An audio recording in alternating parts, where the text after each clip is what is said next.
No vídeo de hoje eu vou continuar falando do SQL Server Agent, segunda parte, especificamente jobs. Então aproveita, ativa o sininho para receber notificações de novos vídeos e se inscreva aqui no canal. Eu vou deixar o card aqui em cima da playlist de SQL Server básico, totalmente gratuito. Se você tem pouca experiência com SQL Server ou deseja aprender o SQL Server, essa é a playlist ideal para você. Então vamos começar o vídeo. Vou falar do agent, especificamente do job, que é o schedule. Com ele eu posso agendar tarefas. No último vídeo eu falei que um job pode ter N tarefas. Mas tarefas de que tipo, Landry? Vou colocar a listinha aqui do lado. Uma tarefa óbvia é transact SQL, quer dizer, executar um comando transact SQL em qualquer banco dentro da instância. Essa é óbvia. Agora, existem outros tipos, como por exemplo, cmd exec. Eu posso executar um comando lá no prompt servidor. Claro que não é qualquer um que pode fazer isso. Por padrão, só um sysadmin criando o job. A gente pode até delegar para outros, mas é meio perigoso. Mas eu posso executar um comando lá no prompt do servidor. Um ponto .exe, um ponto .com, um ponto .bat ou um ponto .cmd. Além desses, temos também PowerShell. Posso executar um script PowerShell. Posso também executar ações em outros serviços que acompanham o conjunto disponibilizado pela Microsoft, que acompanham o suite de produtos do SQL Server, que é o SQL Server Integration Service, que é um serviço para carga de dados. Então eu posso usar o SQL Server Agent, um job, para disparar, para executar uma carga de dados. Posso também disparar o processamento de um cubo lá no Analysis Service. Posso disparar a carga de tabelas de um site tabular lá no Analysis Service. Então, tenho também script XMLA para executar comandos no Analysis Service. Então, esses são os tipos de tarefa que a gente pode ter dentro de um job. Nessas tarefas, eu posso definir um fluxo de execução. Por exemplo, se a tarefa rodar e falhar, eu posso indicar, olha, SQL, tente mais vezes, tente 5 vezes, dê uns 10 segundinhos entre uma tentativa e outra. Então, eu posso indicar e posso controlar, além da ordem que as tarefas são executadas, se no caso de falha eu quero que ele tente novamente, ou interrompa a execução do job no momento que falha uma tarefa, ou siga para a tarefa seguinte, mesmo na falha da anterior. A gente tem total controle do fluxo de execução das tarefas dentro de um job. Eu disse também no primeiro vídeo que um job pode ter várias agendas. Por exemplo, eu posso criar um job de carga de dados que rode segunda, quarta e sexta às 8 da noite, primeira agenda, rode terças e quintas às 10 da noite, segunda agenda, e rode sábado e domingo à meia-noite, terceira agenda. Então, um job ele pode ter várias agendas. Agendas de que tipo, Landry? Eu vou colocar também aqui do lado os tipos de agenda. Tem a agenda recorrente, que é a mais comum da gente usar no dia a dia. Aí pode ser recorrência diária, várias vezes ao dia, semanal, mensal, basta configurar. Eu vou te mostrar na prática já já. Tem também aquela agenda uma ocorrência, né? Executa uma vez e não executa mais, você vai ter que alterar a data e hora para executar novamente. Tem aquela agenda quando a CPU estiver ociosa. Eu nunca usei essa na prática, né? Você determina nas propriedades do agent qual nível de consumo de CPU você considera ela ociosa e quanto tempo a CPU tem que permanecer dentro daquela faixa que você considerou ela ociosa para o job rodar. E por último, um tipo que é até comum de se utilizar é condicionar a execução do job à inicialização do agent. Quer dizer, quando o agent entrar no ar, ele roda o job. Por exemplo, você deu um boot no seu servidor SQL. Obviamente, quando o servidor SQL volta, entra no ar o serviço do SQL Server e entra no ar o serviço do agent. Nesse momento, ele executa o seu job. Por exemplo, eu tenho um job que eu configurei ele para me mandar um e-mail toda vez que ele roda. Então, ele só vai rodar quando o agent iniciar. Então, é uma maneira que eu tenho de saber se houve um boot num servidor SQL que eu administro. Então, vamos aprender na prática a criar jobs. Antes de começar criando um job, a gente precisa criar um operador que vai receber a notificação da conclusão do job, ou com falha, ou com sucesso na execução. Ele vai depender do cenário de uso do job. Então, vou criar um operador. Para criar é muito simples, eu venho aqui no SQL Server Agent, Operator, já tem até um operador criado, botão direito, New Operator. Vou dar um nome, chamar de Landry. E aqui em Email Name, você vai entrar com a lista de e-mails. Se for mais de um e-mail, usa o ponto e vírgula. Cuidado que tem um tamanho limite aqui. Não dá para colocar diversos e-mails, dá para colocar uns 3, 4, mais ou menos, dependendo do tamanho do domínio, ali, do tamanho do texto do e-mail. Eu vou colocar o meu e-mail aqui do canal para receber a notificação. Vou gerar um script.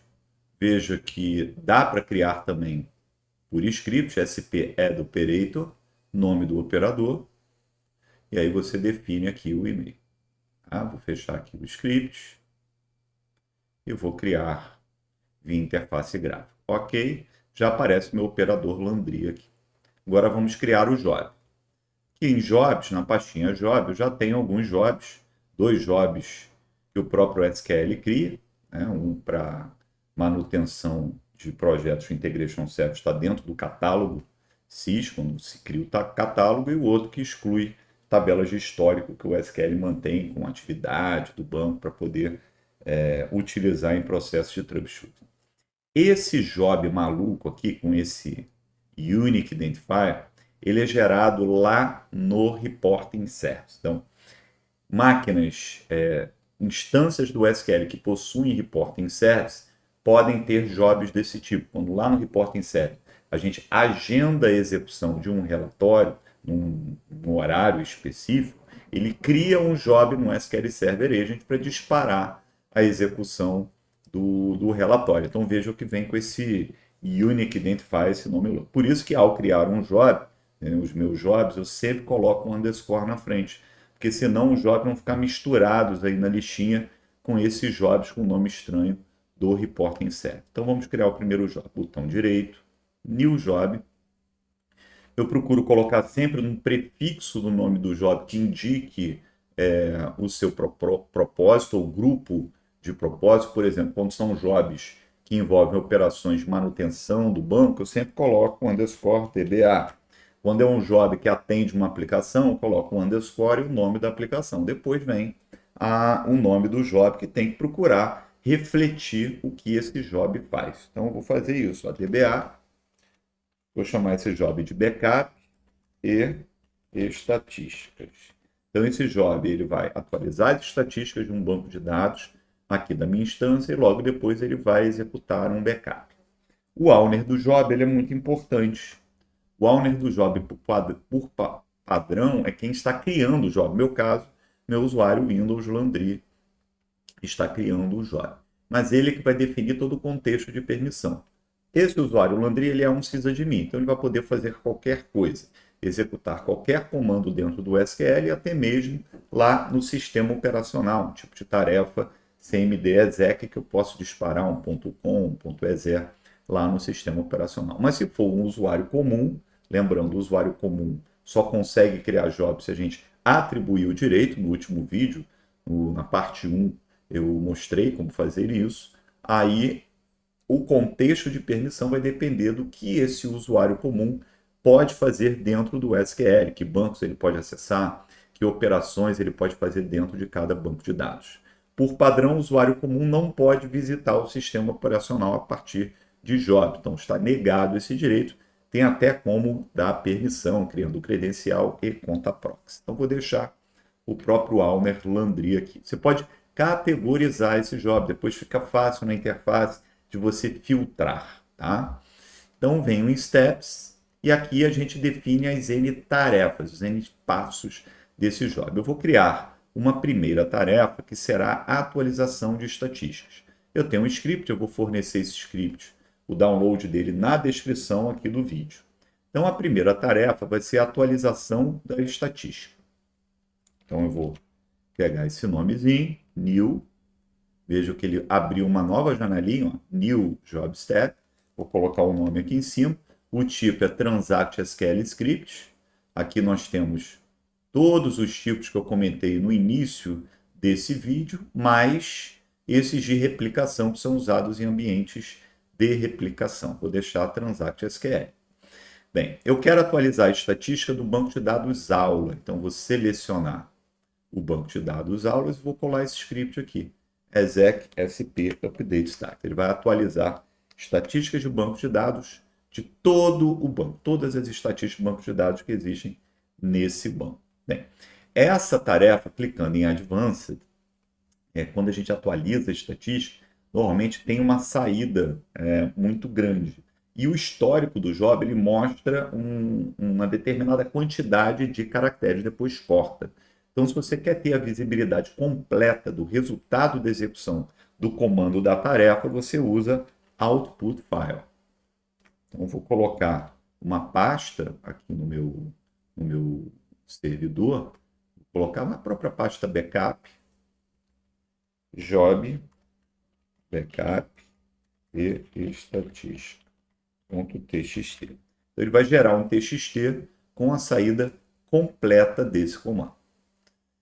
Outro ponto interessante é o que fazer na conclusão dessa tarefa. Quando ela executar com sucesso, o que fazer? Que, por padrão, passe para a próxima tarefa, que é o que eu quero. E se falhar? Se falhar, eu não quero que siga em frente. Quero que saia fora do job e reporte falha para poder ficar com status de falha ali no resultado da execução. Então, vou clicar OK. Agora, eu vou criar uma nova tarefa. New. Essa tarefa será de backup.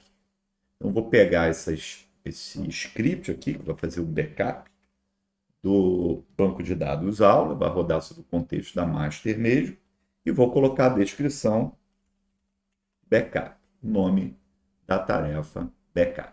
Essa tarefa será a última a ser executada. Então, eu venho aqui e on success, hit the job reporting success. Ok, então já tenho as minhas duas tarefas do job. Próximo passo, schedule. Eu vou definir a agenda, quer dizer, quando esse job vai rodar. Cliquei em New, esse job vai rodar diariamente. Diário, às 22 horas. Então, eu costumo colocar na própria definição da agenda a característica da agenda, no caso aqui é uma agenda diária, vai rodar diariamente às 22 horas. Porque aí fica fácil, você não precisa abrir o schedule para saber o que ele faz. Você, na própria descrição, já tem essa ideia. Então, vou trocar aqui para diário e vou definir às 10 horas da noite. Veja que a gente tem várias opções aqui, semanal, mensal. Ok. Próximo passo, eu venho em notificação, quer dizer, quando terminar de rodar o job, quem eu quero notificar? Quero notificar por e-mail e para o operador Landry. Aqui nós temos as opções. Somente na falha, somente no sucesso e quando completar. No caso de job de backup, eu vou colocar quando completar, porque é importante eu saber se ele falhou, ele vai me notificar, e se ele rodou. Né? Imagine que o job não rodou, o agent está parado por algum motivo. Quando eu não recebo o e-mail, eu sei, opa, teve algum problema, o backup não rodou. E aí eu vou lá verificar. Então, tem alguns jobs que vale a pena você definir para receber uma notificação sempre quando ele completar, não importa sucesso ou falha. E outros não interessa só se o job falhar, aí é só alterar no status. Vou clicar em OK, criei o job, ele já aparece aqui na minha listinha, se eu der um refresh, repare que ele fica aqui no início, por isso que eu boto esse underscore na frente, para ele não ficar misturado com esse job do Reporting Service. Agora eu vou disparar a execução dele manualmente. Ó. Vou dar Start. Como o job ele tem mais de uma tarefa, ele vai me perguntar, ó, você quer que eu rode a partir da primeira tarefa, da segunda tarefa? Um job que só tem uma tarefa, ele já sai executando. Vou clicar em Start, aí ele me dá essa janelinha. Ó, me dá essa janelinha onde eu consigo verificar. Muito rápido, banco pequeno, rodou a estatística e fez o backup. Legal, André. Como é que eu sei que ele rodou? Tem um histórico de execução. Se eu clicar com o botão direito, View History, ele me mostra aqui o histórico de execução desse job. Aqui nós temos o tempo que ele levou, ó, 1 segundo. E se a gente expandir, mensagens individuais para cada tarefa. Primeiro ele rodou as estatísticas, aqui a saída da execução da atualização da estatística de banco de dados, ó. E depois ele fez o backup, aqui ele mostrando a saída do backup.